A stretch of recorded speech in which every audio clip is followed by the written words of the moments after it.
Select केलं होतं आपण.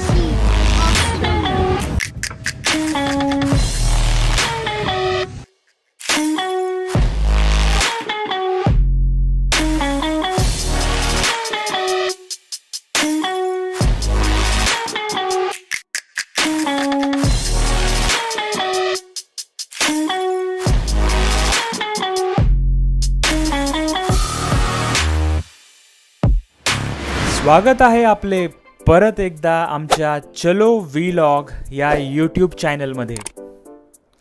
आज आम्ही चाललोय अशा राज्यात जे स्वतः देवाने बनवले आहे, ज्या राज्यात आपल्याला उंच उंच नारळाची झाडे, नजर जाईल तिथपर्यंत पसरलेले चहा कॉफीचे मळे आणि बॅकवॉटर्स हाऊस बोटने आपल्या सौंदर्यात भर टाकणारे राज्य, ज्याला गॉड्स ओन कंट्री देखील म्हणतात.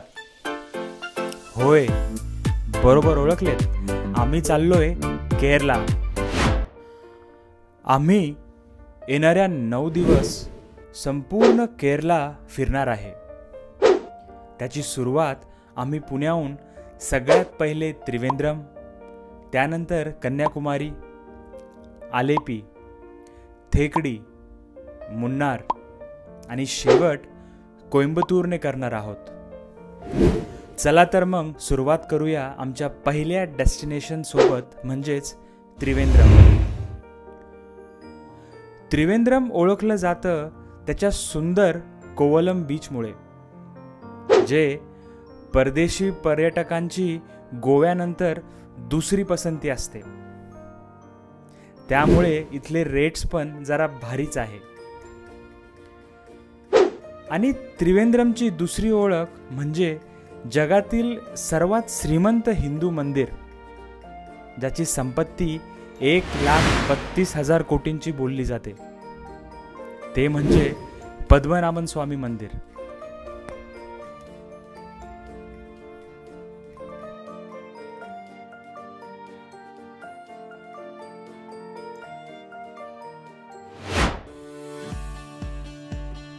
पुण्याहून आमचा प्रवास सुरू झाला पहाटे 4 वाजता. पुण्याहून त्रिवेंद्रमची डायरेक्ट फ्लाईट नसल्यामुळे आम्हाला बँगलोरची कनेक्टिंग फ्लाईट घ्यावी लागली. सकाळी 6 वाजता बँगलोरला पोहोचताच मुलांना ओढ लागली ती नाश्त्याची, आणि आम्ही गेलो एअरपोर्टला नवीनच चालू झालेल्या कामत होसारुची रेस्टॉरंटला. मी नक्कीच रेकमेंड करेल हे रेस्टॉरंट जर तुम्ही बँगलोर एअरपोर्टला गेलात तर. आमची पुढची फ्लाईट ही 9 वाजता होती, जी आम्हाला 1 तासात त्रिवेंद्रमला घेऊन आली.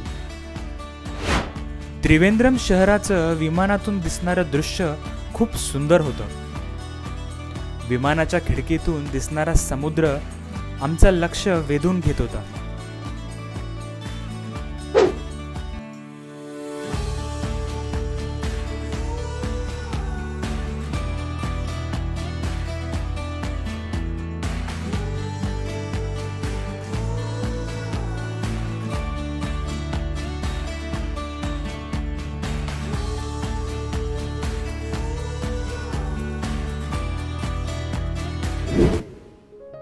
त्रिवेंद्रम एअरपोर्ट पासून त्रिवेंद्रम शहर हे फक्त 20 मिनिटाच्या अंतरावर आहे.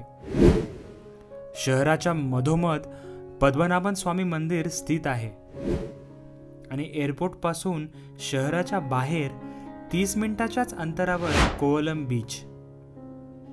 आम्ही आमचं हॉटेल कोवलम बीचला बुक केलं होतं. इथे येण्यासाठीचा सर्वोत्तम काळ सप्टेंबर ते मार्च आहे. खरं तर इथे वर्षभरात केव्हाही यायला हरकत नाही.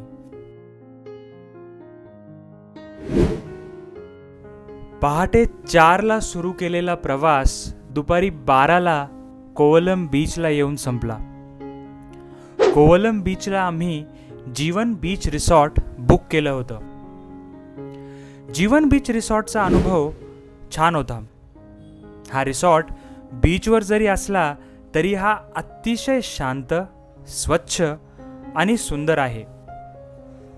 या रिसॉर्टमधल्या exotic sea view facing rooms मी नक्कीच रेकमेंड करेल. या रूम्समधून तुम्हाला समुद्र आणि लाईट हाऊसचा सुंदर व्ह्यू दिसतो. या रिसॉर्टचा कॉन्टॅक्ट नंबर आणि ॲड्रेस मी डिस्क्रिप्शनमध्ये दिला आहे. थिंग जी तुम्हाला अट्रॅक्ट करते ते म्हणजे इथलं क्लीन बीचेस. इथे अजिबात कुठे काय कचरा नाही आहे, पाणी एकदम स्वच्छ आहे. असं वाटलं होतं मला की मुंबईसारखं ह्युमिड असेल may be climate, but humid नाही, एकदम थोडं कमी आहे. त्यांची कॉफी पण आलेली आहे आता. Say thank you. ॲक्च्युली आम्ही ह्या रिसॉर्टला खूप लवकर पोहोचलो. आमच्या रूम अजून रेडी नाही आहे. आमची एक्झॉटिक सी व्ह्यू रूम अजून रेडी नाही आहे. तिला रेडी व्हायला हाफ ॲन आवर लागेल.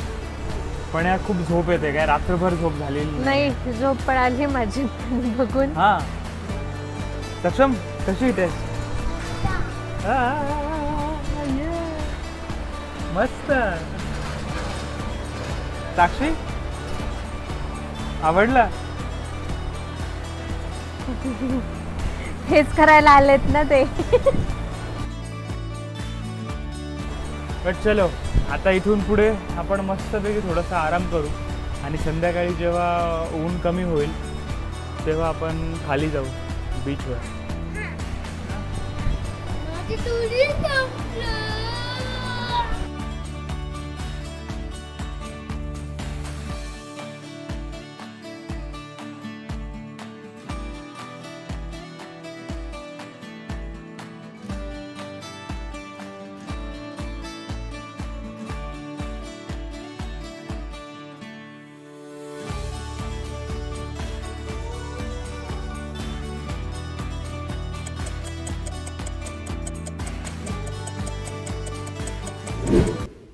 एक मस्त झोप घेऊन आम्ही संध्याकाळी जेव्हा उठलो तेव्हा बीचला मस्त वातावरण झालं होतं. आता हलकी थंडी जाणवायला लागली होती आणि डोक्यावर असणारा सूर्य आता खाली आला होता. दिवसभराचा आमचा थकवा इथल्या थंड आणि प्रसन्न करणाऱ्या हवेने दूर केला होता. कमी गर्दी असल्यामुळे लाटेचा आवाज अजून जास्त स्पष्ट येत होता. खाली उतरणारा सूर्य, थकलेली मच्छीमार आणि पूर्ण समुद्र सूर्यास्तामुळे झाकत चालला होता. आणि हेच सुंदर दृश्य बघत कधी अंधार पडला ते आम्हाला कळालंच नाही.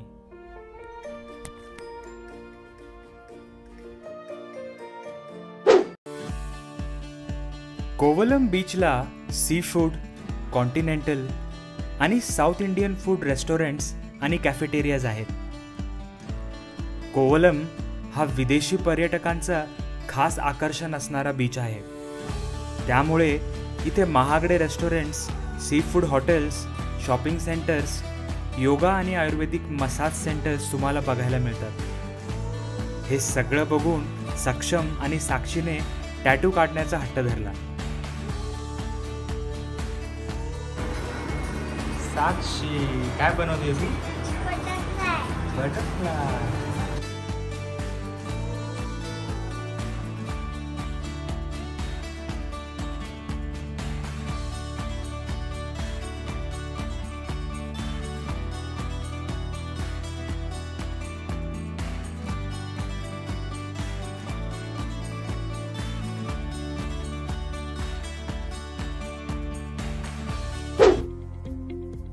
कोवलमला तुम्हाला बऱ्याच हॉटेल्सच्या बाहेर फ्रेश मासे विकायला दिसतील, जे तुम्हाला ते लगेच बनवून देतात.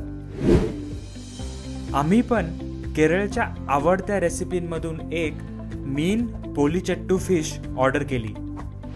यामध्ये माशाला फ्राय करून मसाला लावून केळीच्या पानांमध्ये स्टीम करतात.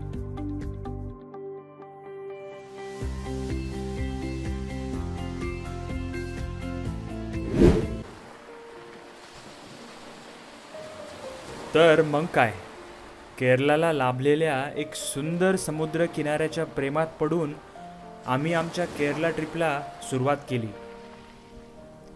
कोकण समुद्री किनारे बघून सुद्धा कोवलम तुमच्या मनात विशेष घर करते. त्यामुळेच एकदा इकडे यायला हरकत नाही. चला तर मग सुरू ठेवूया ह्या देवाने बनवलेल्या राज्याची सफर आपल्या पुढच्या व्लॉगमधून.